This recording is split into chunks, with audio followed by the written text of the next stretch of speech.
Galaxy has struggled to make it to arena matches in the first place, but typically they have always flourished. They always say they love being able to play for the fans, and I know we have a lot of fans out there today. Isn't that right, Raleigh?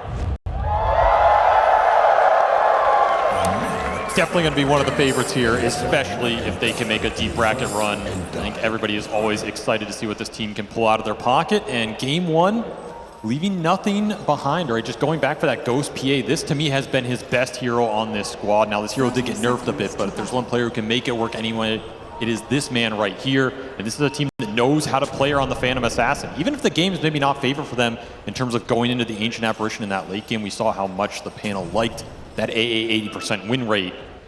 I will always believe in Ghost to be able to carry a game on this hero. It's always possible. And you do have that silencer for GH to back him up when he makes those deep dives. So this is a very explosive lineup from Nigma Galaxy. The big question mark for me, Austin, is how much are they going to get done in the early game, because it's been really hit or miss for them. And I think, at least in the past, when they have succeeded on land, that has been the consistent point. They've had strong early games. They've been able to snowball off that. This tournament, sometimes it's been there and sometimes it's fallen flat. Is that a bit of optimism? I'm hearing the fact that they do struggle sometimes in lanes at this tournament, but are still here into playoffs and didn't get eliminated on group stage? Yeah, exactly. They're still fighting, right? One way to look at it. The reason I bring it up, though, is because if you look at BetBoom team historically, this is a lane-dominating squad. They are a very scary team to play on land, mostly because they can just win the game in the first 10 minutes. They can also beat you in the ultra late if it goes the distance. But you really have to get through this first 10 minutes without giving Save and Pure an extremely explosive start, because these are two players that will run away with it every time. Well, it sounds like there are a lot of things going against Nigma Galaxy in this series. Sounds like the odds were against them. The panel was against them. Do you share the same skepticism when it comes to the draft? The panel was heavily favoring BetBoom here. Hell no. This is NA. Sumail on NA. I mean, come on. You always got to root for him. He's always got to be favored. I will never bet against my boy in blue. Still in blue, by the way. I'm allowed to say that. That's true. That's true. A little purple mixed in there, but true. And this is a really good Ember game. We have seen Ember dominate this tournament. This is another hero that I think has really done well at enabling supports. That's my one question mark, though, with the draft. Is Ember enabling Nigma's support duo compared to this DK enabling BetBoom's? And on paper, I don't think it's the equivalent. Now, this is technically a free Ember game. If you ask Sumail, is this a free Ember game? He's going to tell you yes. If he played into 20 more stunts, he would also still tell you yes. But putting that bias aside, I think Sumail feels he can probably 1v5 this game with the limited lockdown, as Ghost in some trouble and already dead. Save gets the first blood on Ghost. His Ringmaster already off to a hot start. And I'm excited to see what Save can do on the main stage with this hero, because Ringmaster, he's a very volatile hero. Did go for the conservative facet choice. You know, keeping that strong potion open. Could be really nice with these. Omar taking a lot of damage here. Wraith's going to go off here, commits the kill, and gets it rather easily. The Sand King, the one hero that our panel had some issues with, seems to fall a little short there. Not able to do anything about BetBoom just running down his support. And as Fly mentioned, this Lifestealer AA lane, if you get away with it, you're super happy. And I think they got away with it. This is a very nice lane for the Lifestealer versus the Sand King, a double melee lane. He's not going to feel pressured on the early regen battle. He's going to get through it. He's going to be strong. And this is a player that can definitely make this hero shine in the late game. Really nice infest targets too. When you play this triple strength core front line, you put an infest behind that, you put a save from save behind that. That's a lot of HP for Nigma Galaxy to get through, and often that is the type of game Sand King can suffer. Like, this might be a game where Noob just opts to go more for utility, the Yules build up, survivability, even some auras here, because I don't think you're scaling the Sand King's damage in this style of game. Especially into the boat run too, that just sounds miserable. All right, so they're going to be playing for the longer haul when it comes to the team fights, trying to wait out the rage. I've struggled to see where Nigma wins these team fights against BetBoom. Well, Austin, I will point you to the most broken spell in the history of Dota2, which is toss. You know, if you don't know how to win a team fight, just toss someone out. Back to toss, just displace them, disrupt the formation. Tiny is one of those heroes that breaks these type of triple strength lineups, because you go in, okay, yeah, you sit your DK, you sit your Kunkka there, you dare them to go on you. Well, guess what? Now you're in the middle of them. The fight's super awkward for your other cores to back you up. Your support duo can't launch their spells because the fight just got displaced 1,000 units. I'm looking at the Tiny in this game to be the saving grace for Nigma Galaxy. It is a hero this team is very comfortable playing with on land, and making some action happen with. So I do think there is some pressure on Omar to make this hero thrive, to make it work. It's a greedier support pick, but it definitely can provide a lot of openings in the team play. So far, looking at the CS, seems like Sumail struggling a bit against this Dragonite. They did say that the Green Dragon was going to be particularly potent against this Ember Spirit, both in lane and over the course of the game. And GPK is already off to a very good start. 7 and 10. 10 denies over the king of the mid lane. I mean, he is taking the king down a few notches here. That's just straight nasty. 10 denies and 2.5. Not something I think Sumail is used to seeing. This is a favorable DK matchup. It's only going to get worse over time. The denies will guarantee that GPK gets to level 6 first, which is huge in this matchup. This is your biggest pressure point in the early game. You can often gank, go for the kill on the Ember, pressure his tower, he comes back in, you kill him again. Aggressive with the Lotus coming in soon, but the Torrent is going to land on the PA, and the PA is in big trouble. Tame the Beast hits them, finish them off rather easily. BetBoom continuing to win the lanes, picking up a kill, and now a Lotus. Nigma just getting too aggressive up here, the position. I mean, this is a double wave going into the lane for the Kunkka, and you're not winning the Lotus trade. He doesn't even have the early X mark. This is just Save outplaying you in that regen battle. And second death for Ghost. Not a hot start for this Phantom Assassin, which to me is, he's their big DPS. As this game goes later, he gets caught again. This combo. He's going to have to jump over to GH to keep himself alive. Half HP, a wave coming in. Tidebringer hits, also harrying him the entire way. He's going to be very low on resources as this gigantic wave comes in. No doubt about it. Miro and Save are going to go for a dive here. This was a very greedy pull by GH. You're getting a little XP denied, but you gave them this double wave with Flagbearer pushing in. And Ghost, he's just running around the tower, not sure what to hit here. Yeah, he's going to get none of this CS as it stands. I mean, he shows up, gets maybe one ranged, and he's still, Miro's not going to let him go. With the Torrent and the dagger coming in, that's going to land. Ghost is once again going to take a ton of damage. This is just guaranteed damage right here, and you're looking at the items on the PA right now. No regen available, no tangos on GH either. This is going to get rough in this top lane. There's another wave under the tower, by the way. This is why that pull that GH made on that small camp was really dangerous here. Might even say too greedy. Yeah, they're gonna have to TP in the Tiny to bail this situation out. Oh, and they will be able to bail this out. They'll keep Ghost alive and get a return kill. Save, he tries to help himself out there with a little extra HP. Nice toss back. Can they get 2 out of this? Miro, he just TPs out and they're out of stuns. So he will survive. Not a bad response from Nigma Galaxy, but it does leave the Sand King a bit high and dry. He is entirely alone in lane, and as such has forced back to the triangle. Kataomi knows exactly what's happening though. And he already approaches the triangle, takes some of the experience at least. Mid lane, stun, tame the beast. Nice little combo there.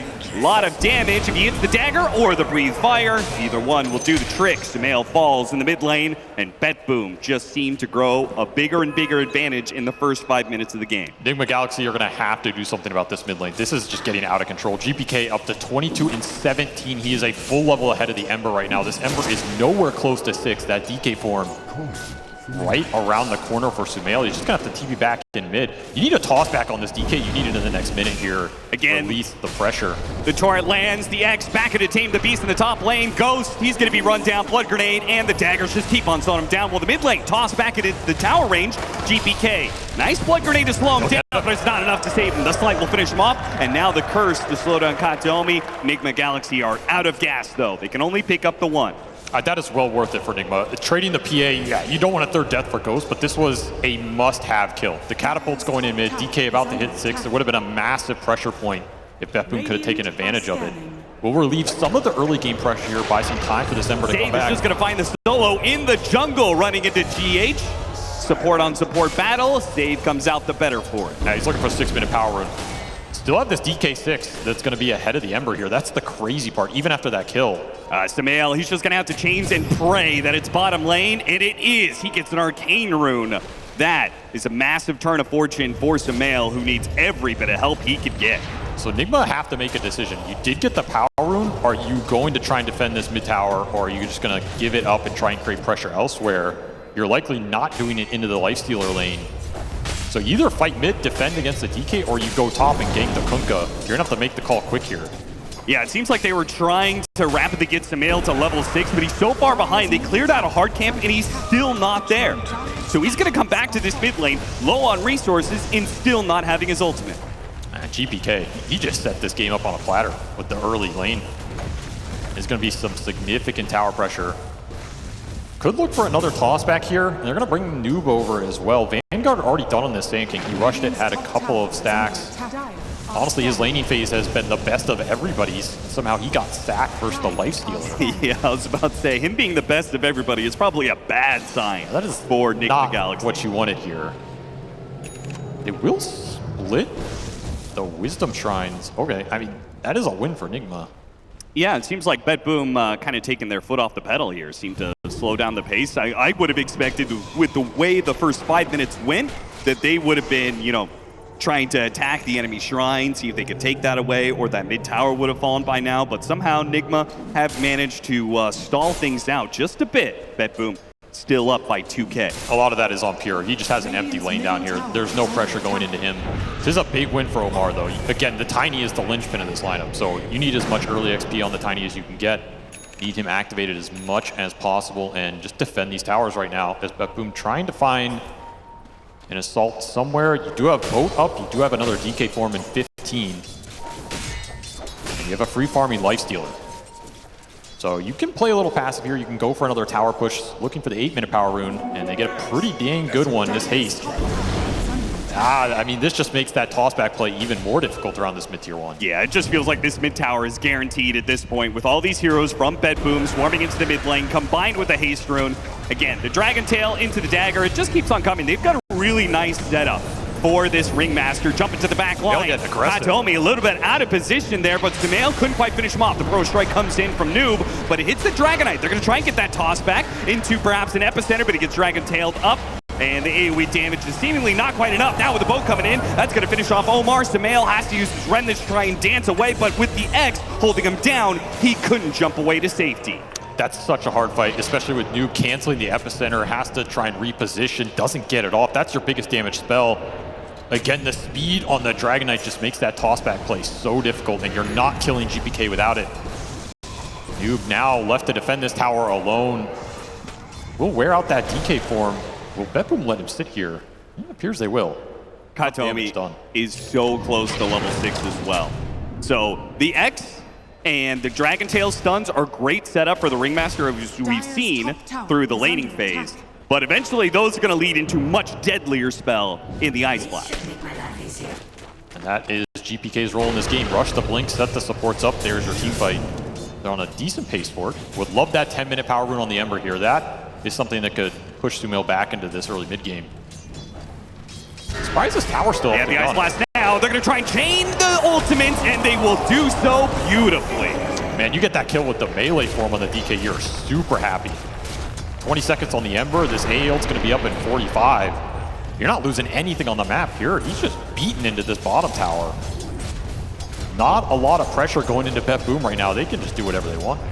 As much as you were trying to hype up Sumail being back in North America and what he could do, I feel like this is one of the worst games we've seen from Sumail in perhaps his entire career. I mean, this is just all right. That's an exaggeration. He's played in NA, so he's had some rough.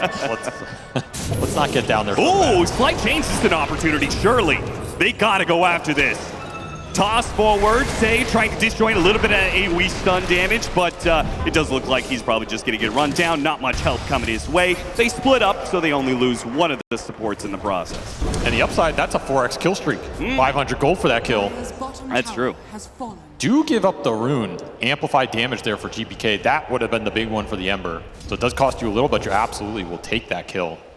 Somehow, all these towers, they've only lost their off-lane tower to Pure just solo pushing this entire time. By the way, he's just going to have a super fast Radiance at this point. Yeah, I mean, if you're a Nigma fan, you're just going to put the blinders on to whatever's happening in this Lifestealer lane. He doesn't exist for now. As smoke coming through onto this triangle. Ice Blast top lane, but the Ancient Apparition got caught in the middle of it. He will release the Ice Blast, but the move did not come through. I mean, I feel like you epicenter this. Miro, instead of going for the PA, has come back to try and defend the triangle. Noob not using that epicenter just yet. They'll catch Silencer on the way out here. Impalement Arts landing onto Sumail as well, but Miro not catching up in time to hit the X. That's okay. They protected what they found the most precious, which is their ancient stat. I do like that Nigma are trying to get the Sand King involved. He has to do something in this early game with the Vanguard, help slow down the pace. Again, look who it's making space for as Nigma will finish this tower. It's the tiny bottom. Like, this is what Nigma are prioritizing right now. The blink for Omar, yeah, he's a long way away, but he's just getting an empty lane. Going in right now, he's super happy down here. Assuming the entire game doesn't collapse in the next 2 minutes. Yeah, that's a big He'll get another Wisdom Shrine, and he'll be on his way. This smoke is gonna hit. Ghost, Dragon Tail, and really maybe a bit overdoing it there. The Wheel of Wonder, probably not necessary, but it's a kill on a carry and a tower. So the thing is, these ults are low cooldown ults for these supports. You can just throw them out. 60 seconds, 90 seconds, they only get shorter. Yeah. And you don't really need them to go for these pickoffs with the Dragon. Radiant's middle tower. And Nigma Galaxy not really able to get anything in return. They push out the mid lane, but nobody can actually hit the tower. And now, out of tier 1s entirely, BetBoom about to pick up that Radiance on Pure. If he has a Radiance, he jumps inside GPK. GPK blinks in. Like, I don't really care what kind of blink toss you get. I just don't think you're winning that fight. It is a lot of HP to get through.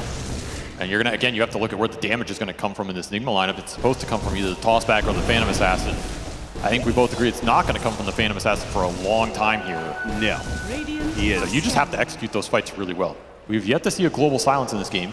It is now available for GH. I mean, we have yet to see an Epicenter as well. That is true. It is a nice combination, though. You can sit there, channel the Epicenter in global form. Yeah, I guess so. Don't underestimate it. I think I should underestimate it, honestly. Okay, maybe. The upside, though, Omar, very close to that Blink Dagger. He would love to escape this gank down here.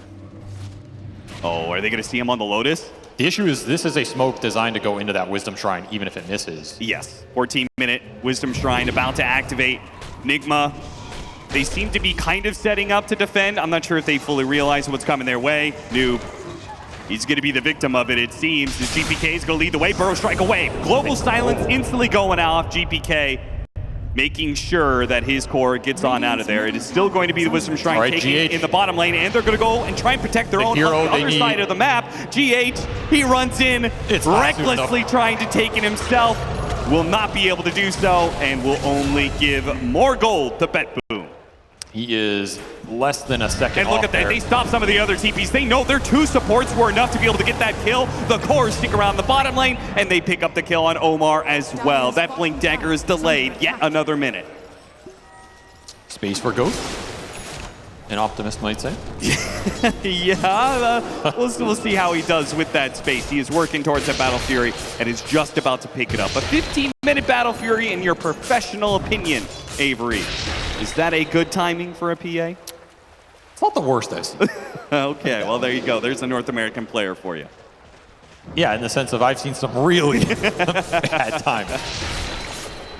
Nonetheless, you eventually get it here. He's not that far behind considering the laning phase. Like 4 deaths, you're 2K behind the lane stealer. Middle tower is under attack.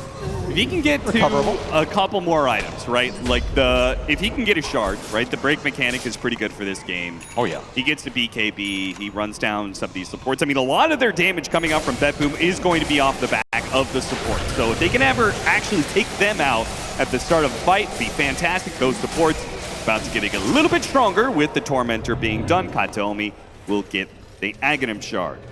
The downside for Ghost is these supports on BetBoom are so rich, especially after the shard goes into Kataomi here. He already has move from Noob, and he's getting caught in the activate. Burrow strikes away from the Torrent, the Ice Blast. That's not bad. With the Wheel of Wonder put to the side, Noob does manage to look away from it, but he's just running out of resources. No more ways to dodge death, my friend. And Save is just stockpiling these tickets. These souvenirs, man. 9 of them? Are you kidding me? 9 plus. Sitting on that tonic, that's a juicy one to sit on.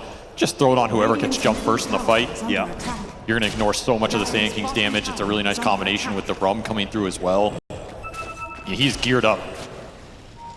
Might take some of those souvenirs home at this rate. Yeah, I have to imagine he's going to have a few of them. What a read on the lane ward there from Kataomi. It's a super nice D ward. Vision very limited. for Nigma right now. That's why they're having issues getting these lanes out deep. Blink is done for the Tiny, however. Omar will finish that. He's putting smoke straight into the inventory.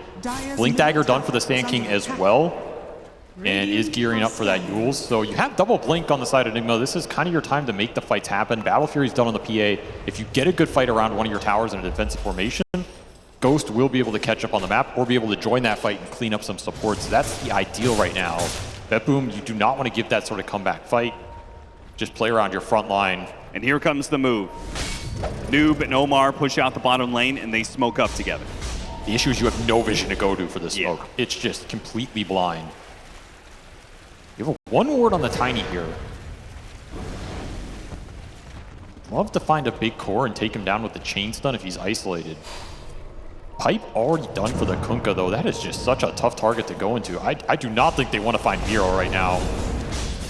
I mean, at this rate, 10,000 net worth down. Nigma Galaxy, even just a pickoff on a support, I think is well worth their time. Oh, they're jump to mail. He's going to be the one jump. They toss him away. What a move from Omar. That is a beautiful save. The problem is, it doesn't change what is happening in this game right now. It only prevents a further windfall for BetBoom. But Nigma Galaxy still have yet to be able to find an opening themselves and get a kill. It was a minor victory with the DK form. It was a group from BetBoom. They're not forcing the Roshan. They're just going to have to run across the map. There's just so much magic resist in their itemization. Now setting up the bottom part of the map, GPK and Save already using the dust, making sure that Noob will not be able to escape this combination of stuns. Yeah, easy pickoff right there. Again, look at the items right now that BetBoom are sitting on. Yep. Solar Crest done for Save, Mage Slayer done for the Dragon Knight, Pipe done for the Kunkka, Radiance done for the Lifestealer, Glimmer done for the AA. There's just so much survivability. It's an insane amount. Whatever kind of damage you're throwing at a hero, BetBoom's got an answer to it. GH trying to juke Pure, but he will not juke Save. And GPK waves hello and goodbye simultaneously. 17-4, BetBoom. A 10,000 net worth lead that is probably going to open up dramatically as they start angling towards tier 2 towers. Are they actually They're going to go for the Kunkka, trying to get the toss back, couldn't get him. It was out of range. Oh, no, toss the Sand King. Disaster for Nigma Galaxy as it all goes wrong. That one about as bad as you could possibly script it. Unbelievably bad luck. Or play. I don't know if that's the luck. You want to call it. That's a demoralizer right there is what that is. I mean, you just have to write that play off and somehow go next. But it does not feel good. It does not feel good to make that kind of misplay. Space for Ghost. Dare I say it? Space for Ghost. Space for Ghost. I mean, that's the mantra right here, right? Ghost. Just please carry us at some point. I mean, he is going to have BKB. So nobody else is, honestly, nobody else on Nigma Galaxy is carrying any of the water right now. Ghost, with his BKB, we're just going to have to put all our hopes on the carry to do something amazing here. I mean, you're going to have to put the whole fridge on his back. Lug it up some stairs. The thing is, you can get the BKB, you can be strong with this BKB. Are you dealing enough damage to threaten anybody? I talked about all the survivability. Yeah. It's just so much to get through. I mean, he can kill supports if he can kill them fast enough. The problem's going to be if he doesn't kill them fast enough, they get off Glimmer or they get off the box, Escape Act. Then even if you do manage to kill them through the rest of your BKB, you've been delayed so much that you probably still lose the fight. Have to be able to find supports in this game, and BetBoom, no, they've been positioning really well. You look at how they're moving around this map, it's constantly in pairs or sets of 3. The supports are always behind these initiators. They're going to X save back to top. It wasn't X. Never mind. Just setting up for this 21-minute Wisdom Shrine, as they would love to claim both again. And if you're Nigma, can you afford to give up both here? I mean, you are so far behind. You're 8 levels behind. Ice Blast coming up to the top lane. The Slight goes out right as GPK was fishing for the stun. Dire's bottom tower.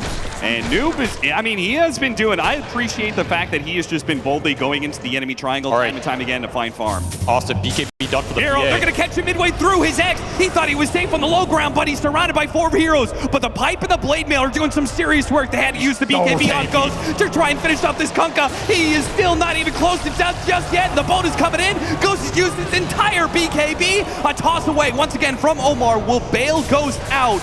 But you see that BetBoom, they've got a shield full of gold, and it is just not a stop, man. Nigma Galaxy are just getting run over at this point in time. They threw everything they had to kill the offlaner of Miro. They didn't even come close to finishing him off, and now they drop 2 in the process. Dire's middle tower is under attack. Nigma Galaxy, they did 5,200 damage in that fight, and I think all of it went into Miro. He still had boat and a 3rd HP left. That is the HP damage problem for them in this game, and a factor as to why that early game was so important. If you can't ramp up the DPS fast enough, you're just stuck in this kind of position. And Ember, this is his big weakness. He's not a high single target DPS hero. He's not the OD that was mentioned in that draft, right? You cannot pull the game back and bring these big tanky targets down. You need someone else to help them pick up that slack. I believe your single target damage was the Phantom Assassin. It's not really coming that much from Sand King either, and he did Ghost tried.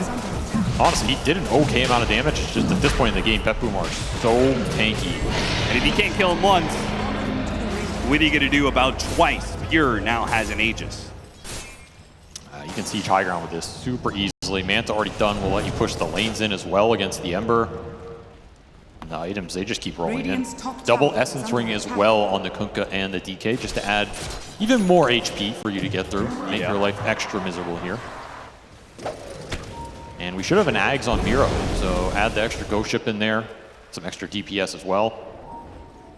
More survivability. More survivability. Ether Lens for save to enable his escape back, which he is getting the later levels of it now as well. Force Staff soon for Kataomi. More kiting, more defense. BetBoom just really playing havoc with Nigma Galaxy's lack of overall damage. But the game is still going, and that means Ghost is still farming. Yeah, space for Ghost. He will go through the gate here. I mean, he's eyeing up this Nullifier. Would be the biggest item he can get in this game as free pickoff. Catching Omar in the act, trying to traverse into the enemy side of the map. Noob, meanwhile, did get gone on bottom lane. Does not get caught, though.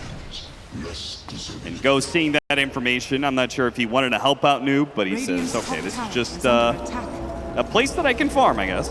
I would be surprised if BetBoom don't try and go high ground with this Aegis timer.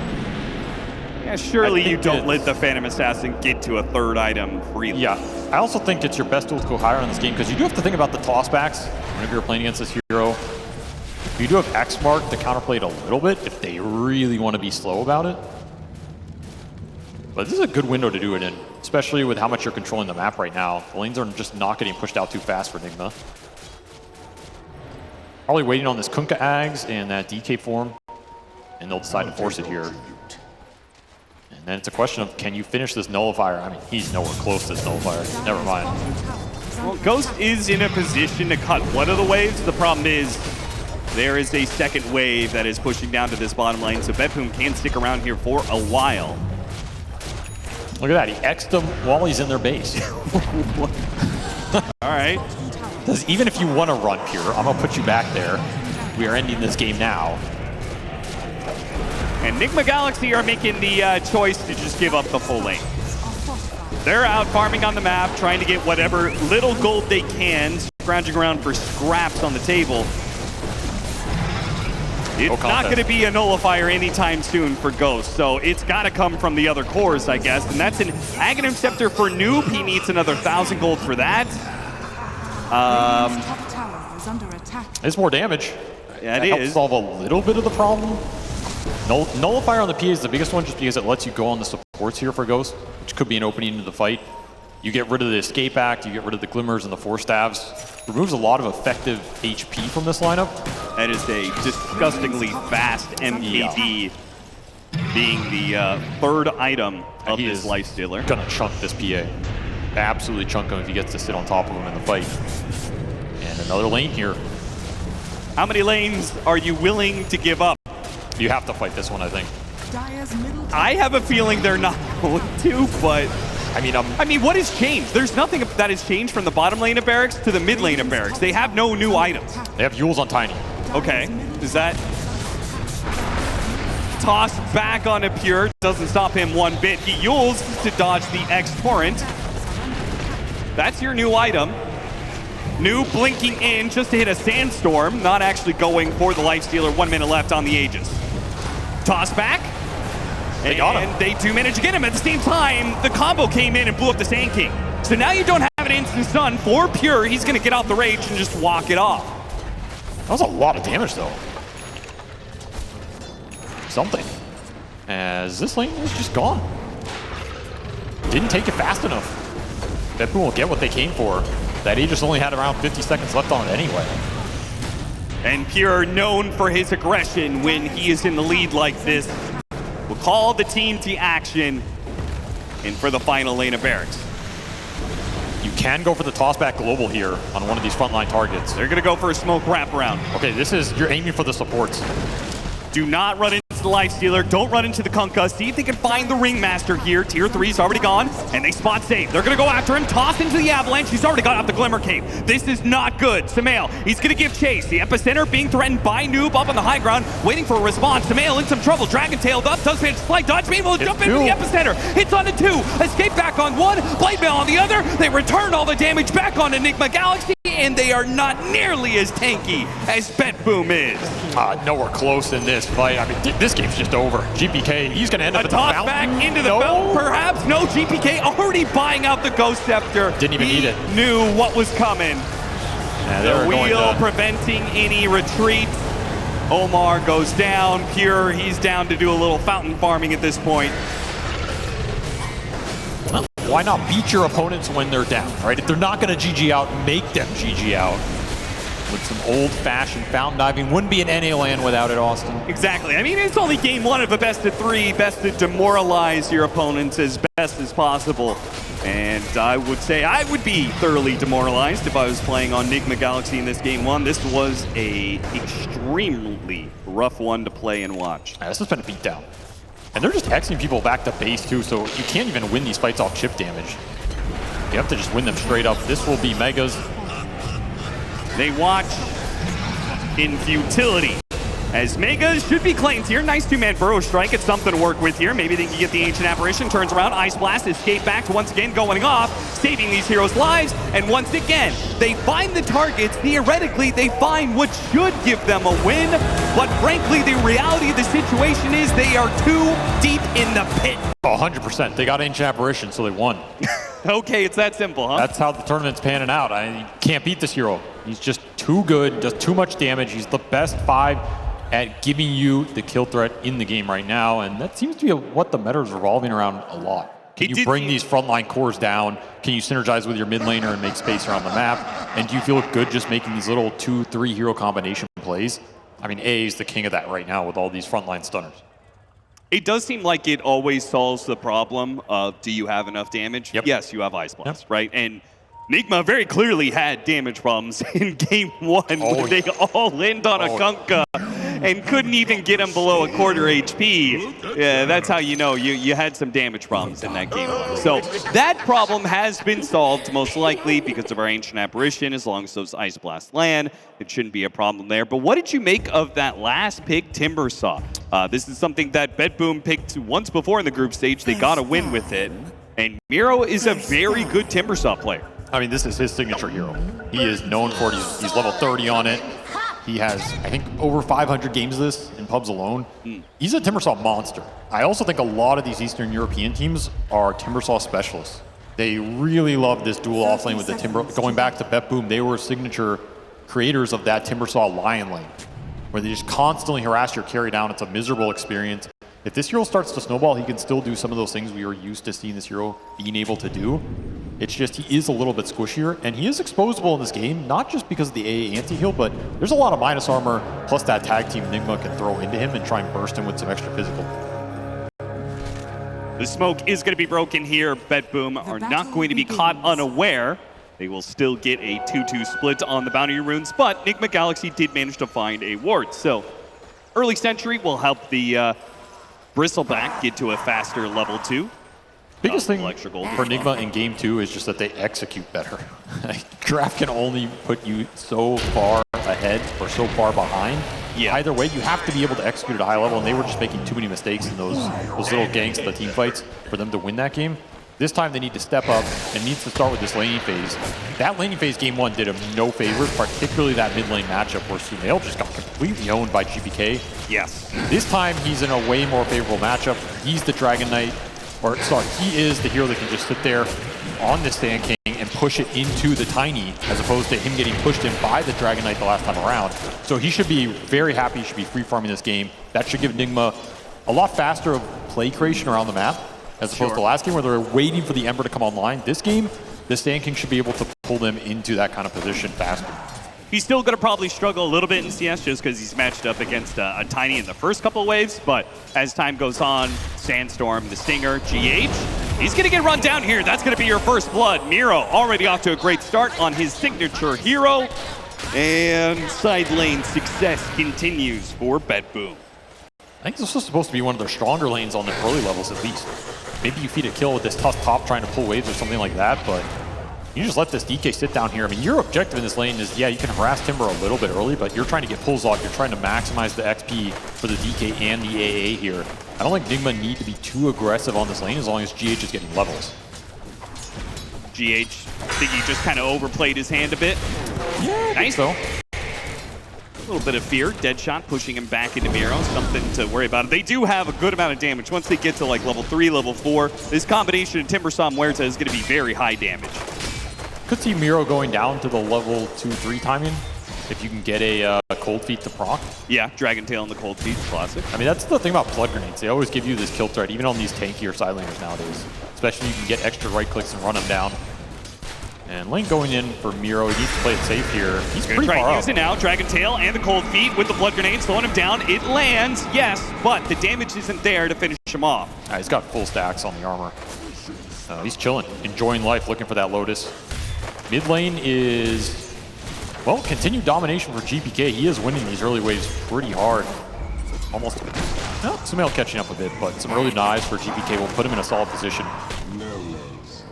And again, it's a situation where there's just a hero with an attack damage advantage for the first couple waves. What can you do? Continuing to pull some tricks here, Nigma Galaxy, we saw the early shards leveled up by Omar where he blocked the enemy creep wave to force their own creep wave into tower. Now he's doing some pull shenanigans, trying to block out. Doesn't block that easy camp this time around. Bit unfortunate. Think he wanted to do that. But they're just trying to do anything they can to not have to lane straight up against the Lifestealer Silencer lane. I mean, honestly, it's a pretty easy lane to pull against. Silencer is not a 5 that can test the lane shenanigans well at all. He's incredibly slow. He wants to pull for XP. In theory, Nigma can kind of just trade up here and at some point rotate Omar to one of these other lanes. That's what BetBoom have to think about, because they're probably going to get rotated on first. You're not making a move with the Silencer in this game. So you have to think about where this Tusk is going to go and either counterplay him or just not get caught off by the pseudo tri-lane. The Tusk could go bottom. You have a DK stun setup. You have a cold feet. You lock him in with shards. That's an easy kill on anybody. Yeah. You could also look towards the mid lane if you get that DK form and bring both supports there, similar to what BetBoom did last time. So once more, Nigma are kind of relying on Omar to be the playmaker in this early game. His decision making very pivotal for these first 6-7 minutes. You meet the epicenter. You're really stuck on that DK bit, aren't you? Sumail. Don't know why.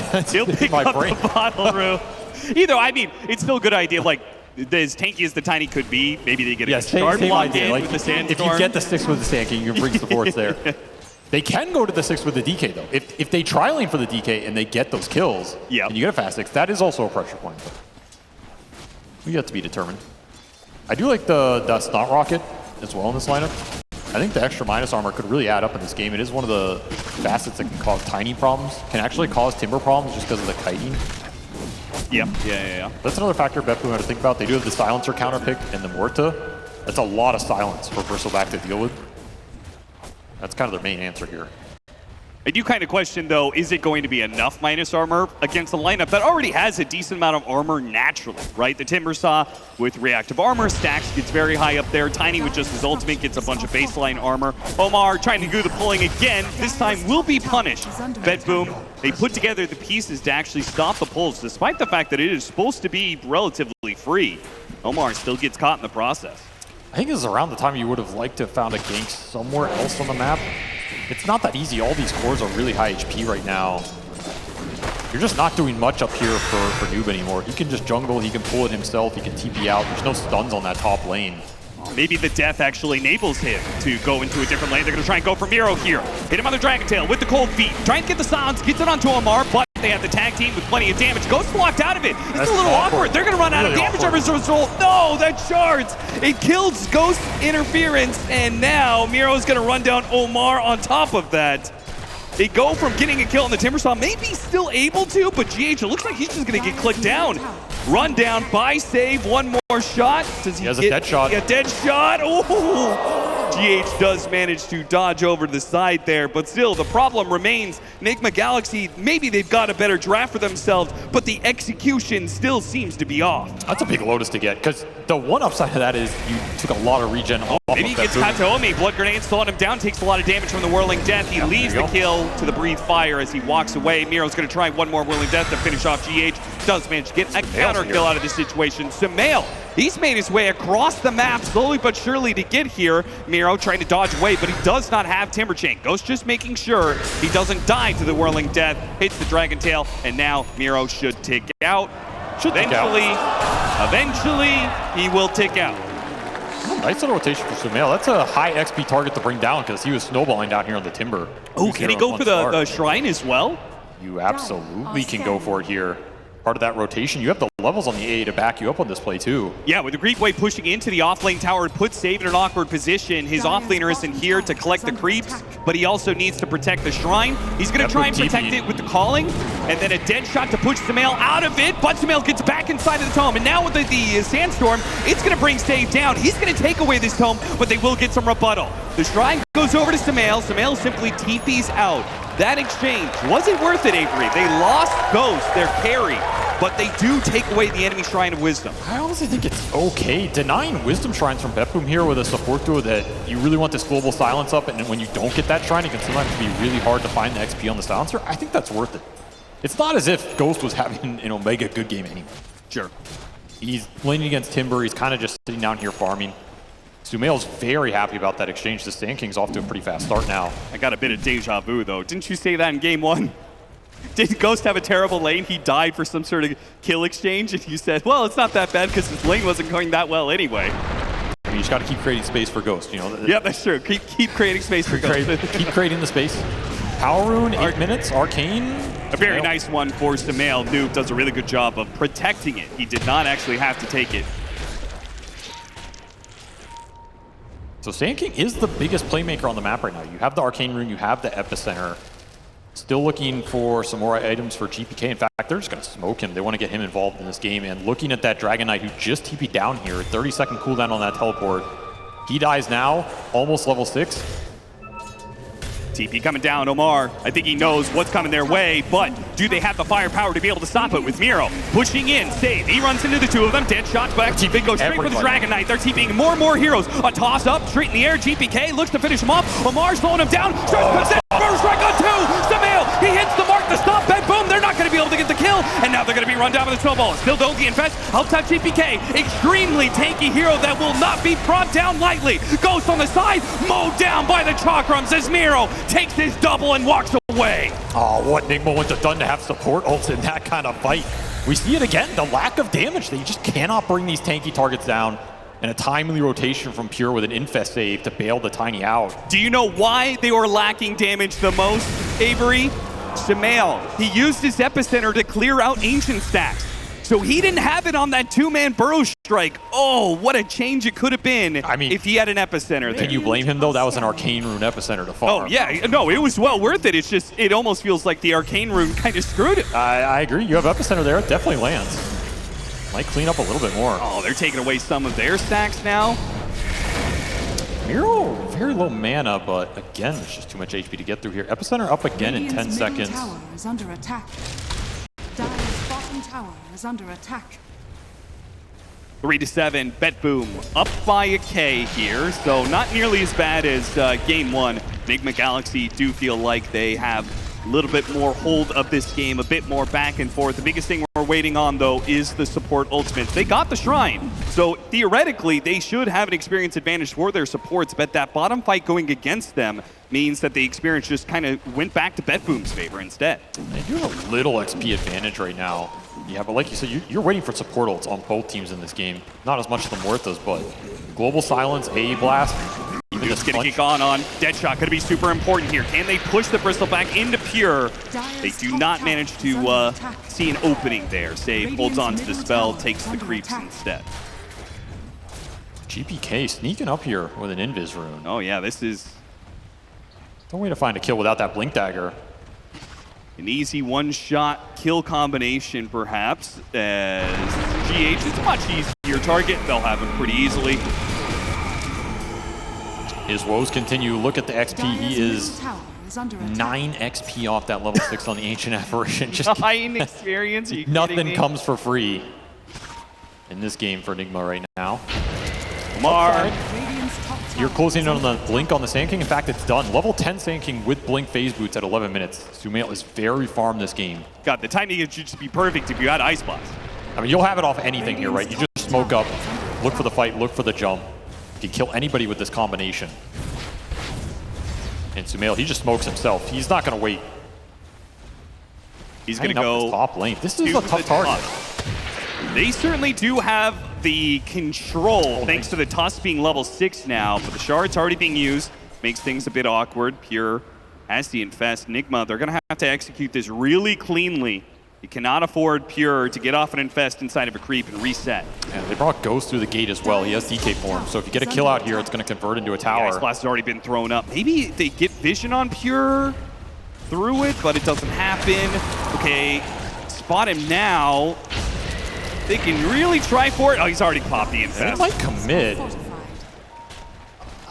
That is so Dire's close. top tower is under Nice. attack. That's a big whiff. Other lanes are getting shoved in right now. This Timbersaw is farming an ancient stack of his own Miro. Dire's top tower He will now is take that top slot as he just clears through so much net worth on this triangle. Sumail pulling the trigger. Epicenter goes for Kataomi, not GPK. I thought surely they would have gone for the bigger target there, but maybe they feel like GPK is actually just too tanky to bring down. Without the Ice Blast, they the might Ice be Blast. right. There's no way. That is a 2,000 HP Tiny with an Illusion Rune. Yeah. I think they made the correct decision. Get something on the board. under BetBoom attack. trading it out for more farm on the map. Do end up losing that top tower, but their cores are still in a very good pace here, especially with all the stacks going in. Dire's middle tower is under attack. Must have just been saved that whole time, setting up all those camps for Miro. Yeah. He's big. Deadshot certainly makes it a bit easier to get those stacks. You see, he's got 5 of them, but It's always GH, man. Always the team player. yeah, Died for those stats. he just loves helping out his boys. He Radiant's certainly could bottom use the help tower right is now. under BetBoom, not that far up though. Very even net worth, 4 to 8. Even if they have the kill advantage, they still have the highest net worth hero on Nigma Galaxy, or at least neck and neck with Miro in Sumail Sand King. He's looking to make more moves. Oh, they're smoking straight into this Sand King, who is also trying to plant a smoke. They have the blink on the Tiny. This is going to be so awkward. They spot GH there for a second. I don't think Nigma have a read on this move at all. They're going to blink forward, catching Sumail. Sumail in trouble underneath the calling. He's silenced up and will not be able to burrow strike away. And now the rest of Nigma Galaxy are not sure what to do with the situation. Can they go for the kills? Can they fight without Sumail underneath their tower? State's going to force it. He goes straight for him, and he didn't get off his ultimate. Got stunned up before he could do so. Goes. He takes a lot of damage out from the Whirling Death. It's Here. too much for him to handle. The Strength Hero is cut down to size. And now Noob's going to be up next with the Timbersaw chaining through him, slowing him down with the He is toxin, popped up in the slicing air, him up. and he's got him easy. So much damage from this Timbersaw. The second that Aeol got thrown on the Muerta, Miro just has free reign in that fight. There's no way you're going to be able to burst and bring him down. Green light to play really aggressive and pure. He almost cleaned up Omar on the backside of that fight as well. So this is going to be a clean tower and a clean fight for BetBoom, as Nigma Galaxy, once again, just a little slow on reading that play. Did not get their own smoke off in the meantime. And the second the Sand King goes down first, Yep. you just got to get the hell out of there because you have no lead stun, you have no playmaking potential, nothing to really set up an aggressive go on one of these cores when they're diving you. They're going to make that smoke now and try and get a rebuttal, but the tower's already dead. Yeah, they got the scan on him. Yeah, that's they see this coming. The Radiance is done before the 15-minute marker for Pure.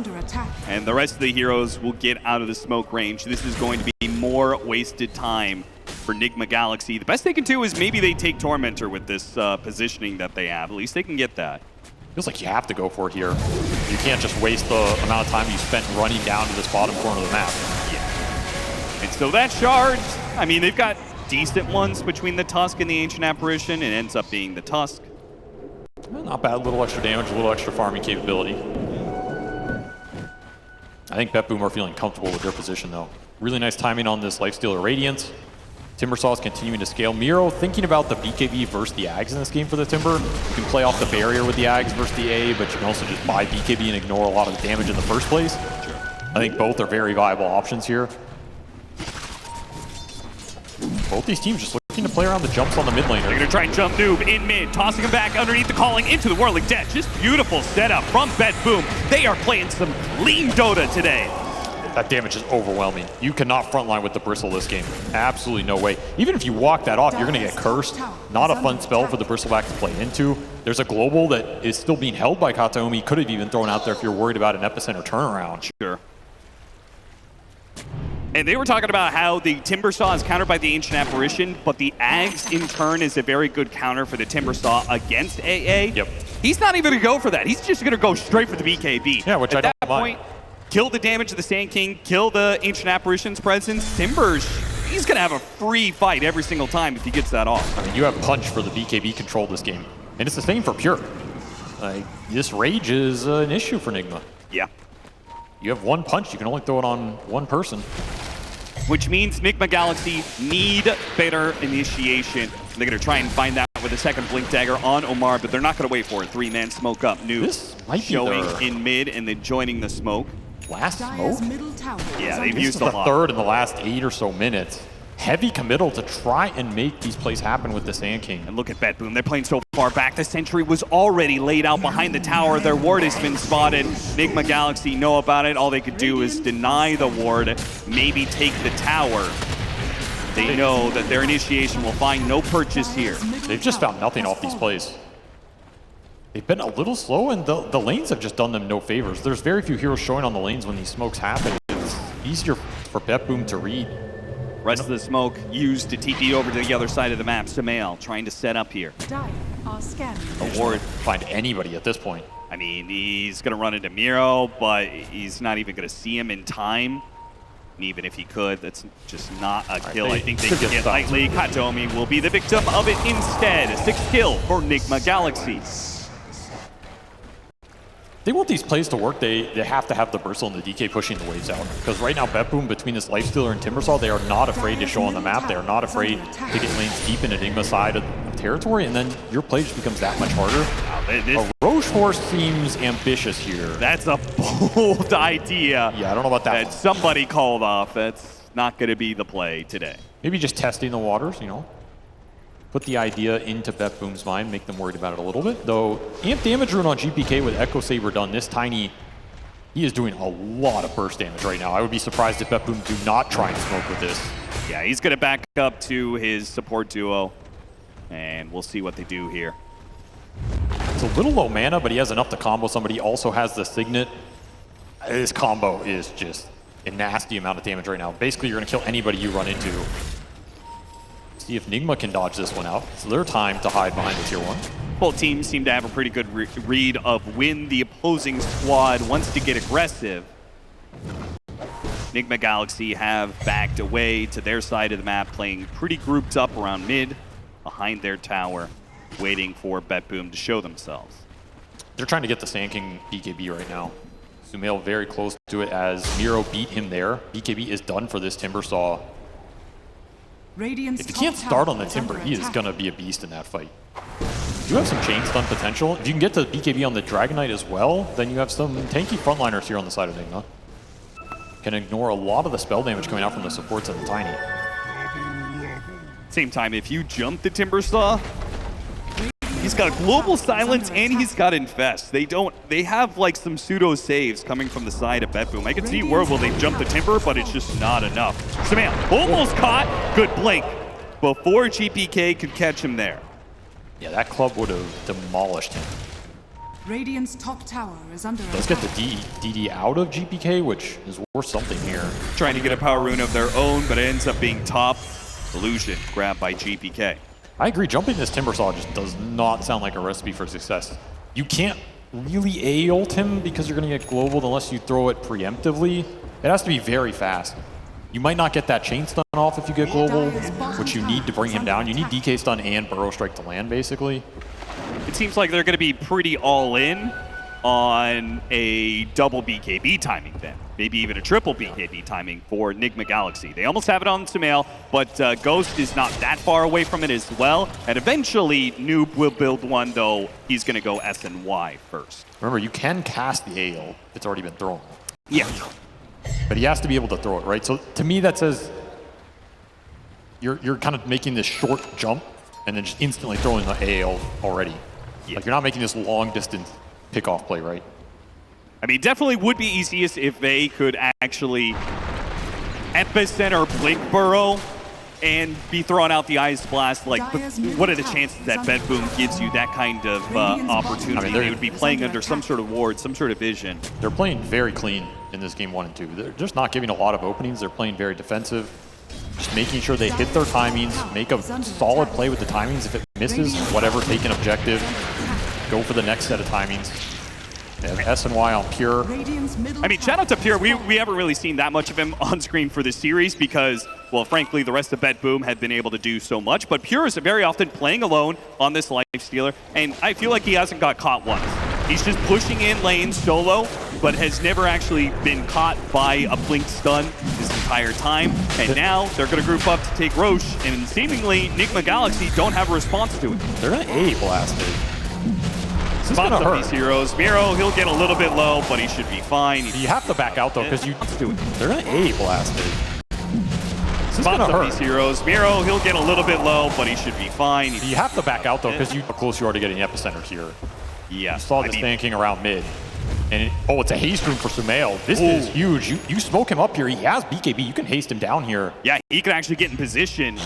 And BKB done for the Dragon Knight as well. So they've got double BKBs. This is the timing. Oh, they blink away from the initiation. Amar tries to make his own jump, but a global silence has been used. He's immediately going to die. With the global silence used, though, Nigma Galaxy are going to try and reset and go back in. Noob's right in the middle of all these heroes. BetBoom will collaborate and try and work to bring down this tanky beast. And it's pretty easy. Sumail comes in with the epicenter. Goes straight for the Tiny. Tiny down to half HP. Getting lower. Does eventually fall. Sumail's a little bit low, but Pure no longer having the range. Has to back away. Meanwhile, Miro's playing it slow, waiting out the BKBs. Waiting for his opportunity to strike with another Timber Chain Chakram Whirling Death combination that will do a beautiful amount of damage, and the Ravage comes out, stopping GH. Ghost in trouble as well, down to half HP. Miro pushing forward with his BKB, and the Whirling Death is about to do big work. Noob, he's popped back. Nigma Galaxy are all in to try and turn this fight around, but it's not looking great. Good snowball save, that goes out. Miro's almost dead. Noob couldn't finish him off, not quite enough. Pure being kited around. Rage up in 8 seconds, goes to the TP way. Where's the sun? Where's the sun? They've got it. Burrow strike just in the nick of time. Another Ravage. Another stun for the neutral, stopping Nigma Galaxy from claiming yet another kill. But the buybacks, it's the buybacks that Nigma Galaxy rely upon to change their fortune. That's a net even gold exchange. Those buybacks really hurting, especially Noob. Just not getting this S and Y. You do stop the Roshan. You do get the huge kill on Pure, and that is worth it. I mean, getting him down in this game is massive, but you do pay a heavy price. That was your BKB committal. Man, that AO was coming up right as they were getting chased in. If that dead shot does not land on the DK, I think that fight is very different. Yeah. That was an incredibly clutch shot by Save on this Muerta, and then the Croaker, man. This Croaker was doing work in this fight, and it was not for Nigma Galaxy. Yeah, Nigma Galaxy's out there playing 8 versus 5. That was just brutal. GPK covering his power rune, trying to get that grab. Does manage to get a regen rune. That won't protect him against the Ice Blast, though. He just has to toss away. Oh, it's enough to get the kill on Omar. A dieback. He's gone for a minute. Is this enough for BetBoom to claim Roshan finally? And GPK, he's just going to regen straight back up. Benefit of that power rune. They're going to walk in this pit. No AO for 35 seconds right now. BetBoom, they rather fight. Nigma Galaxy, I mean, they invested so much to be able to contest this Roshan, but now they're stuck in a situation where seemingly they can't stop it from being done unless Sumail wants to put together a hero play. I mean, he has had some spectacular Aegis steals in his career. Perhaps the player with the best sense for when to go in. They seem to be trying to scout things a little bit better. They're actually baiting it out. They have the scan on him right now. They back up. They know Roshan's going to the other side of the map. Nigma Galaxy, you're going to have to scramble to get there in time. This is really difficult now. You do not want to just run across this entire river through potential BetBoom vision, through the jump from the Tiny. Your only option is to gate and then go back from the other side. And that's what GH. They're going to TP outpost. This is also scary, though, because it feels like BetBoom know this is coming. They're just kind of setting up for it. They'll save on a ward. He's going to be popped almost immediately. A little pickoff, but a global silence is also used. If BetBoom don't get anything from this global, Nigma Galaxy may have a huge advantage. Noob sees it too. They spotted another one. That's going to be Kataomi on the low ground. Glimmer Cape is not going to be able to protect him here. A second death on the side of BetBoom. It's up to the cores now to try and stop Roshan from Nigma Galaxy. Still half HP in it. I mean, the only one who can jump this pit is GBK, and he went bottom. They're conceding this. Roshan. Somehow, Nigma just outmaneuvering BetBoom on the map. Not something you see often. And that ward did everything there. Not in obs. BetBoom expected to be there at that point in the game. I mean, it was planted 6 minutes ago. Like, it's an old ward coming out, but it did its job for sure. That is a huge swing in this game. And now you have 2 lives on Ghost to play with. We saw in that earlier fight, this DK, he does some serious DPS. We should not underestimate what this hero can do, especially when he starts building up the damage items themselves. Looking towards that Bloodthorn would be a massive pickup in this game. Now you have 2 lives to work with here. You can get really aggressive. Has the level 18, 3 points in the Elder Dragon form. Perhaps time to get aggressive here. Ward behind, save. He's spotted. They're going to try and once again, blink punch him, not let him get off the ultimate, pop him with the Ice Blast. Nigma Galaxy, they played up against that game 1. BetBoom, they gave them 0 openings. This game 2, it was very clean from BetBoom. Again, very few openings, but there was one around the Roshan pit. That was the one opening that BetBoom gave to Nigma Galaxy. This another one? And as a result, Nigma Galaxy, now they're beginning to get more and more out of the situation. Now they might just be able to get the kill onto the carry. GPK, he goes in with his BKB and it's messed up. Lamar's almost dead. Oh, what a play! They just BKB, TP out, an advanced Nightfall technique. the Nightfall 2. I will BKB TP for you, my brother. I will rescue you. You ain't never seen a Nightfall TP like that before, friends. It's too effective. Nigma did not expect it, but a very heads-up play here. As Pure was dead for sure. And now Nigma left wondering, what are we supposed to do against that? We need 2 punches, we only got 1. Yep. Dire's bottom tower has fallen. 3 minutes left on the Aegis. Nigma Galaxy, they're in the best position they've been in the entire series. Funny enough, though, they are still down in net worth, just by a little bit, but they are still down. It goes to show how far up BetBoom was and how they've managed to, despite the losses, despite the pickoffs, managed to keep themselves pretty efficient around the map. They're still, okay, they're gonna trade Wisdom Shrines here. Scouts Miro. It does. Sumail is not certain about making the jump, though, without Epicenter. It seems futile. The thing is, I think Nigma have a lot more reliable scale this game than they did in that game 1 too. Okay. That game, they were really dependent on that PA carrying the DPS, right? Here they have multiple heroes that can carry the DPS. They have kiting mechanisms, they have A, Tusk. Ghost is kind of alone, but he also has BKB and Aegis, and he's got GH to give him a force staff. So a helping hand prevents any resources having to be expended by Ghost, and he's down to go back in. Half of his dragon form is still up. They're about to hit level 18 on Sumail too, which is level 3 Epicenter. He already has the Ags done. That's a lot of damage if your debuff immunity is not up between the Lifestealer and the BKBs. They'll get the tier 2 mid. Timbersaw completes his Aghanim Scepter, something to look out for in the next team fight. Any other important items? You're just kind of looking at what GPK can get, honestly. He finished up BKB, he's looking towards Brooch on the next item. This Tiny is going to be the big X factor in terms of how many combos do you get off, how many right clicks does he get off in a fight? Does he get lucky on the Revenant's Brooch? Exactly. When he gets like 2 hits in, is one of them a Revenant's Brooch proc or not? The rest of the team is kind of consistent damage, but these fights have been decided in the jumps. And Nigma have a lot of burst. They're just going to run into the silencer. That This is silencer is a beautiful target. If they can get it, they're silenced up. The Ice Blast is coming in. They toss him out of the Ice Blast, but he still goes down. Noob, he's going to be forced staffed away. And Epicenter goes down. Meanwhile, they invest into the Timbersaw, who has his Aghanim Scepter. Nigma Galaxy, they realize they do not want to fight this Timbersaw. While his axe is going, they reset a little bit, try and chase after the Ancient Apparition. GH is going to be left behind, the victim of the initiation from BetBoom. They're looking for more. Ghost, he's up next. He's got his Aegis for 50 seconds. He's willing to expend it here. Will he have to BKB and TP out on the second life? He should. Farm the wave? No bashers or anything. They actually glyph to protect the wave, funny enough. That was pretty BM. At least give him a couple creeps there for his trouble, but they say nothing for you. Good sir. Go to base and think about what you've done. And the basher, yeah, flying in for pure. He almost would have had it for that. Oh yeah, imagine that comes in 30 seconds sooner. That's a big win for BetBoom.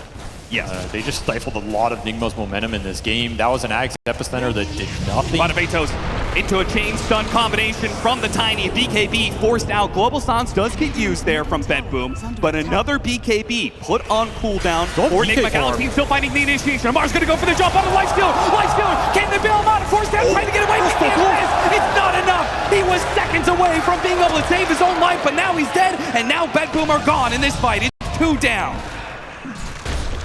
He died to the Orchid of a Malevolence proc damage, pushing below the threshold on an attempted infest. That was incredibly close. But Nigma get the big kill, and that's what I'm talking about. The scale in this lineup. If you can always jump this Lifestealer and just throw everything on him, you have a decent chance to win the fight. There's no other save in this lineup unless you get the toss back or some clutch 4-staff silences. That's pretty much it. And that Bloodthorn done for Ghost now. A lot of DPS coming out of this Dragon Knight. Dire's middle tower BKB is almost done for Noob, which will help him a lot because I feel like he's just, he's trying to frontline, trying to do what he's supposed to do, which is frontline and put minus armor on heroes, and he is getting popped. He gets that BKB. He gets more minus armor.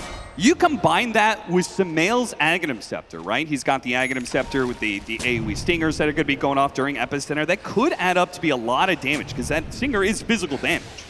Also just the kiting. If this debuff immunity is down, these goose stacks add up. Sure. Something to play around.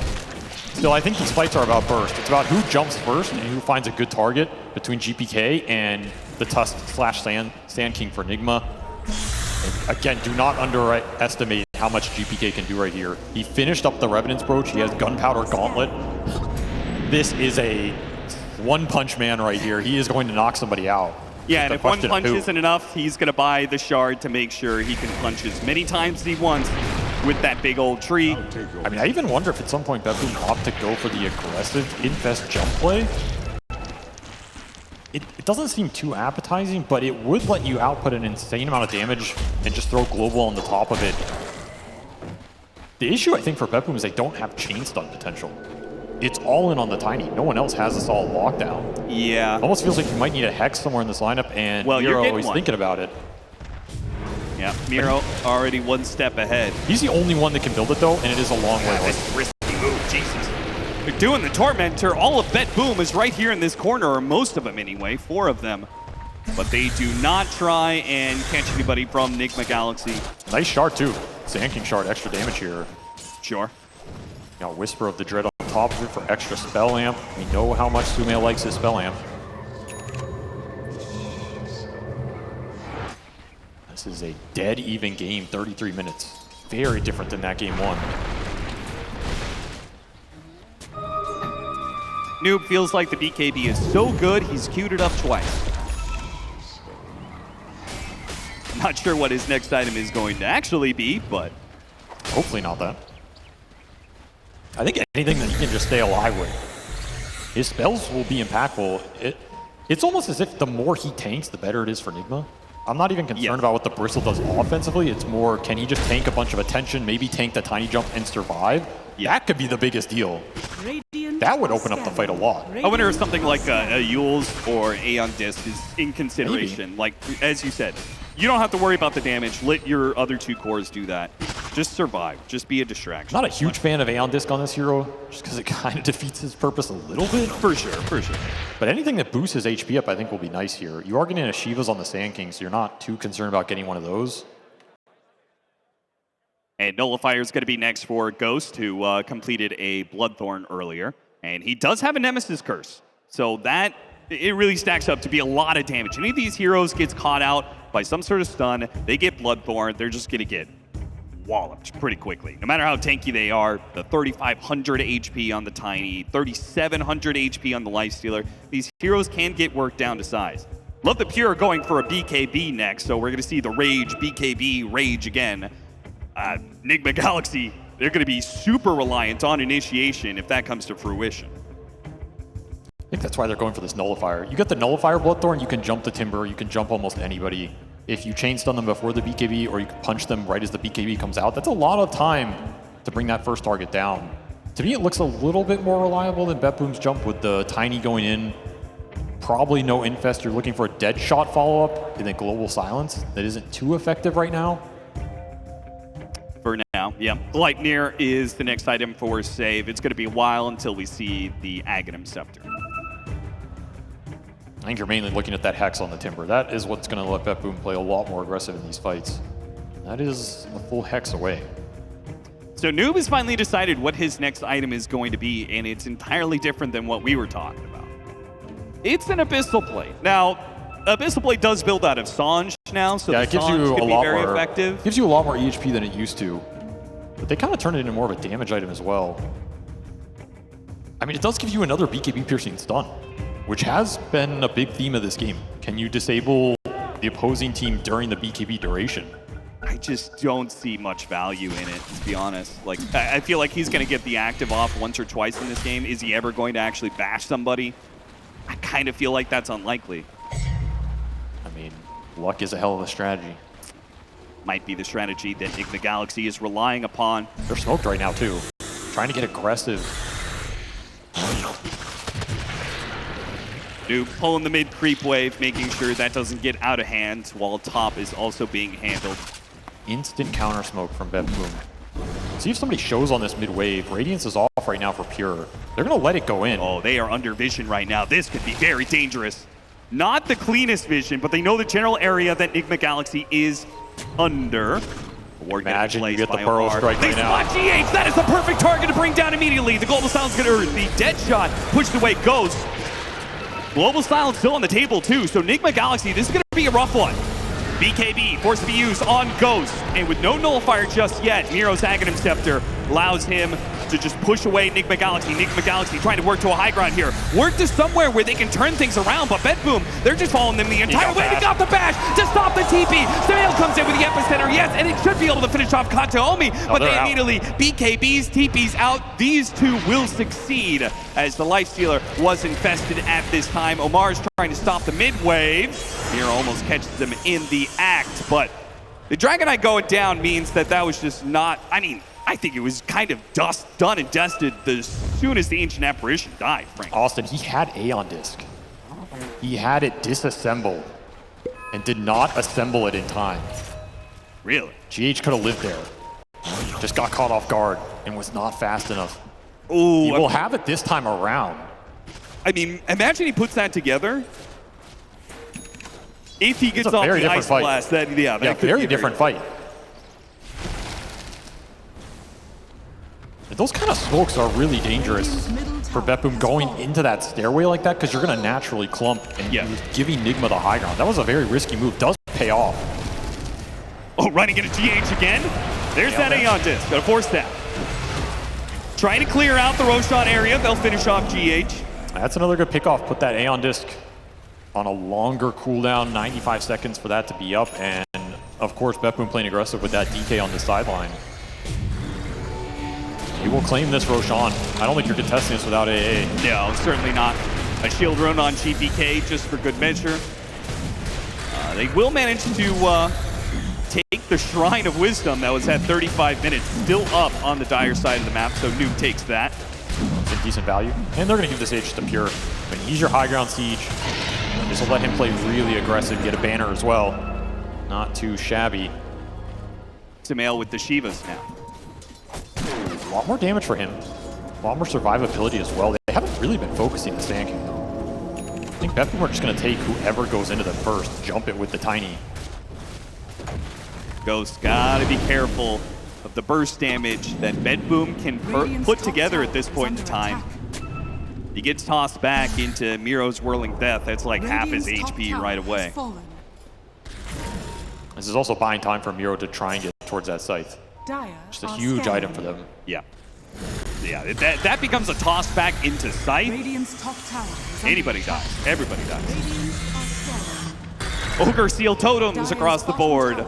As I'm sure anybody who gets that option is likely to take it just because the back and forth, the initiation and the counter initiation of these fights have been so crucial. And they did infest GPK for a little bit there, hunting around the map. I think the Aegis is giving Pure the confidence to be more aggressive like that. This is on Sumail. He knew. He knew because his shard goes up, but they still will find the Avalanche on the high ground. They don't necessarily know. He said, look at Ogre Steel Totem toss him. And midway through the totem, he's got a Burrow Strike in a second here. Is there any way that Sumail can get off this cliff without death? No. He's stuck up there until he is sent back to the fountain. I mean, heads up blink from Sumail. GPK putting that totem to use instantly. A nice pickoff on the map. This Tiny continues just to be an indomitable threat. Yeah. Just running around doing whatever he wants. blinking into a ward, deals with the ward, but now, okay, Ogre Seal Totem gets him away. He's fine. This is also BetBoom's time to run around the map with this gem on Kataomi, and he is winning the vision battle right now. This is also giving a lot more freedom to that Shadowblade Tiny to play aggressive. And I love the ward he just got down. Kataomi knows that Nigma Galaxy is trying to dodge during this Aegis, so he gets a ward deep on the edges of the map, where he knows Nigma Galaxy is likely to be playing cheap. He almost running into another pickoff there. He's got the scan on Omar. He's got a TP up in a second here. GPK right around the corner. Woo!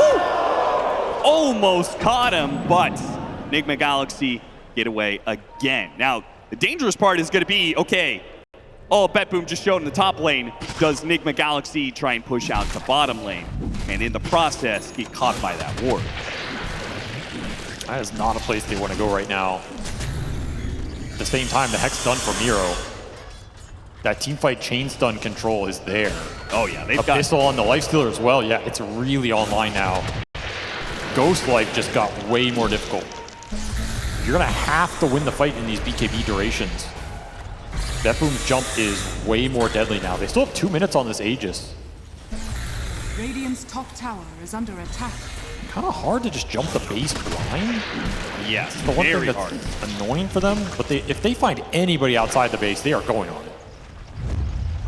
Nigma Galaxy locked in a cage right now, inside their base, unable to go outside of it. BetBoom smoke up. I think GPK, he's going to jump anything he sees here because he'll just toss him out and Ogre Seal Totem out himself. Look how clumped up they are inside their own base. BetBoom, if GPK was bold enough to just blink in there, what an opening he might have found. This is where defending your base against the wards is pivotal. 70 seconds left on the Aegis. BetBoom, are you willing to hit that high ground with the extra life? Are you bold enough to do so? Or are they going to play it the way they have been doing for this series, I think, which has been pretty safe, pretty conservative, making sure not to give too many openings for Nigma Galaxy to take over the game? And they are continuing to find a lot of levels. They're very close to 25s on all their cores. Wait for the pickoffs, and they found one.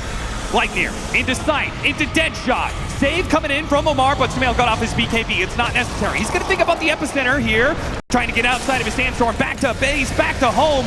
GH gets up Force Staff, gets to the other side, but Pure's inside of the base. He Abyssal Blades up the Sand King, and Sumail is gone, and GH got tossed into Pure, so maybe he will fall as well. Locked inside the shards. Pure just pops the BKB. There's the snowball state. When he comes back in, Pure, he's just going to go right back to it. Gets the kill on a GH. Dead shot goes out. Ghost, though, in a position to start doing some damage. Scythe goes out, stopping some of that damage. Global Silence being used as well. GPK trying to Ogre Seal Totem. Buried this Lifestealer out of the base, but Lifestealer, he pops out. Threatening Noob. He wants to take this fight. 3 against 1 as the rest of BetBoom at a distance. Backing up Pure. Dragon Tail goes out, nice toss into Pure, goes outside of the base, pops BKB, has to defend himself, back in, gets GPK instead, pushing forward, got the sight, or the Yules rather, onto Timbersaw. Miro into big time trouble, and here comes the Ice Blast. The Aghanim Scepter trying to protect him, protects him from damage, he blinks away. Omar, open wounds, here comes the damage, Pure, he puts it to work, finish off another support, now to go to work on the Dragonite, Dragonite dropping fast, Ogre Steel pop up, not down to low ground, another Force Staff gets him away, one more shot, trying to finish him off, save, no, an Armlet Toggle, it saves him just in the nick of time, and now with that turn, can Nigma Galaxy, can they push through to finish off the carry of BetBoom? A buyback could be used. Backing it up, Tiny. He's going to save this. Omar with the Yule Scepter trying to reset. GPK desperate to find a hero with the buyback that they use. Nice blink away. Nigma Galaxy playing the margins will survive. What an insane team fight for them. Somehow they wear through that Aegis timer, are able to survive on so many heroes, and they even get a tiny buyback out of it. Wasted buyback from GPK into that outpost. There was no buy available on Sand King that entire time. Ooh. He probably would have pulled it there, but somehow Nigma, they're just going to take this fight 4-on-5 without the big playmaker. It's such a clutch save on Ghost at the end there. The totem into the Force Staff into the Armlet Toggle. So many little blinks in this fight as well. And I mean, you were making fun of the Basher, but I'm pretty sure Noob bashed Pure at least twice in this fight. He dashed from there and he got it, I think, another time. Not that inconsequential. Oh yeah, a single bash saves Ghost here. Because that gives him the distance to Armlet Toggle. Save, he's just out of mana. The fight lasted so long, he just can't kill the DK because he runs out of mana capacity. Just such a brutally long fight for BetBoom trying to break this base. We see how difficult it is. They're very reliant on the tossbacks to gain advantage in these positions. It doesn't get much closer than that, ladies and gentlemen. No, it does not, as Nigma holding on for dear life in this game and in this tournament right now. Holding on, still down 10K. Satanic done for Ghost. Level 25 available for the Dragon Knight. This is about as tanky as he gets. You were looking for 25s on all of these cores. BetBoom did hit 25 on two of their big ones. The Timbersaw one, that extra range and speed is super influential in these long fights. An extra second of rage duration for the Lifestealer, honestly really nice in this game. When you're playing this Rage BKB back into the Rage, into the Infest, come out again. You're getting 4 or 5 rages off in these fights. You're going to need some more Bashers at this point. You need a couple of Abyssals as well, as BetBoom, they're just going to smoke it up straight through this mid lane. Gotta think about the Roshan spawn. Possible in 10 seconds. Whoever wins this fight could just get the next Rosh. Blink away. Jumps onto Noob. Noob, half HP, but he's going to have BKB in a second here. He should be fine. He can walk this off a little bit. It's space for Nigma Galaxy to reset and figure out what they want to do here. Trapped in GPK. He had to use the BKB and uses the Ogre Steel Totem back to low ground, back to around the Roshan pit. They're currently waiting to spawn. Nigma Galaxy using the Dragon form. Feel like they have to smoke. Do they have a ward available? They don't. Jump right into this high ground. They're going to be under vision of the Watcher, but they found the Silencer. Did you get the kill? Wait, where's the follow-up to it? Kantomi's getting away. Oh no, now the Scythe is going to be used on the Ghost. The stun comes in. They may have caught the Silencer, sure. Ghost is going to be okay, actually. He managed to make back up to full HP with his BKB. What a dead shot! It's 3 heroes, a fear onto all of them. Ghost in trouble. He's the only damage they have, and they will not let him TP out either. The snowball's going to come too late. Can't finish off the Timbersaw and fest up the full HP, and BetBoom, they clear out Nigma Galaxy in this one. GH, he might even go down to Miro on the backside. Such a clutch Hex on that Dragon Knight. Did not get the BKB off. Did not get the stun on that Silencer. Who was able to Force Staff out. Katayomi had buyback anyway, but that stalled up so much of that initiation for Nigma, and what you wouldn't have done to have an extra Observer Ward to place on that hill. Makes that fight way easier, but ultimately save these dead shots with that Ags. Oh yeah. You got 3 of them off. That one hit 4. It clipped the Tusk behind that fight, as well as all 3 cores. I mean, every single item that BetBoom has been picking up is just more and more disabled. Exactly. The Scythe, the Abyssal Blade. Now we've got a refresher on Miro for double size, the Aghanim Scepter from Save, and they're just going to it. Pure, his signature just hit throne, boys. He is backing him up. They've already dropped the wards. They're making the call. Nigma Galaxy, can you stop us? Rapier. As only 3, a Divine Rapier picked up by Pure. Of course it is. That's a very aggressive Divine. So it's not a position you needed it, right? He feels like he just wants it. Feels like he's going to get the next Roshan so he can get the Aegis to back that Divine Rapier up. Why not? Yeah, he would be right about a huge threat in the fight. No DK buyback available there. No way to get a fight out of that. You got the Bristle buyback as well. Ice Blast, hoping that it somehow snipes the Roshan kill. It won't. There's a lot of damage, but yeah, Aegis onto the Divine Rapier Lifestealer. Cheese for GPK if he can ever put it in the middle of the fight. And Refresher Shard, they're going to give it to Katayomi right now. That's a double global silence with the reverb. That is a lot of annoying silence for the Sand King, the Tuskar to deal with in these fights. Yeah, 12 seconds of silence. Brutal. 4 different times. Like, you don't have enough dispels for that. And Refresher's also done for Miro, so you're going to have double Hex potential. There's a lot of just jump you, annihilate you, and you can do nothing about it. I mean, it's just initiation at this point, right? Yeah, 100%. Nigma Galaxy, the only way out of this, there are too many tools for BetBoom. You have to get a good jump. And Vision. Vision is how you're going to get that. This is why Nigma are just clinging onto this Observer Ward right now, hoping somebody wanders into the radius. And you cannot put someone on the front line anymore. That's the issue. You can't just send Noob in and let him give the vision for you. Yeah. Because BetBoom don't have to commit a lot to start to threaten this frontline core. How did he pick up a Divine Rapier and an AC within like 60 seconds? Because he's rich, Austin. He's incredibly rich. Almost 30,000 net worth. The Bristleback struggling to hit 20. There's a difference between these cores. Nigma Galaxy feels like every single advantage, every way you could describe the team fight, it is all to BetBoom's advantage. The only thing they have is home field advantage, holding on to their base, holding the high ground, and hoping that BetBoom give them an opportunity. What you wouldn't do for a Tusk Ags right now. Something to kick one of these guys in. Yeah. Another smoke pop, another 5-man base defense smoke. Maybe try and get a weird angle. You can jump any target that's not the Aegis carrier, which is the first one you run into here. Yeah, going up the side, but maybe the Sneaky ward drops now.